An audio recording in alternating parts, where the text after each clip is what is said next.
எனக்கு ஏர் இந்தியா ஃப்ளைட்டில் என்ன நடந்தது வாங்க பார்ப்போம்.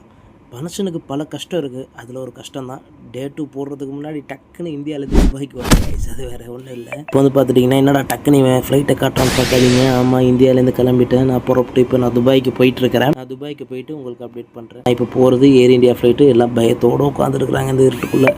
அப்படியே வெளியில் எட்டி பார்த்தேன், என்னடா தெரியுதுன்ட்டு பார்த்தா லேண்டாக இருக்குது. சரி, அப்படியே ஏர் இந்தியாவில் ஒரு கிளிப் எடுக்கலாம்னு பார்த்தாக்கா அங்கே பாருங்கள் சேஃப்டி இன்ஸ்ட்ரக்ஷன் புக்கு எப்படி இருக்குதுன்ட்டு கேவலமாக இருக்குது. இண்டிகோவில் கூட செம்மையாக இருக்கும்.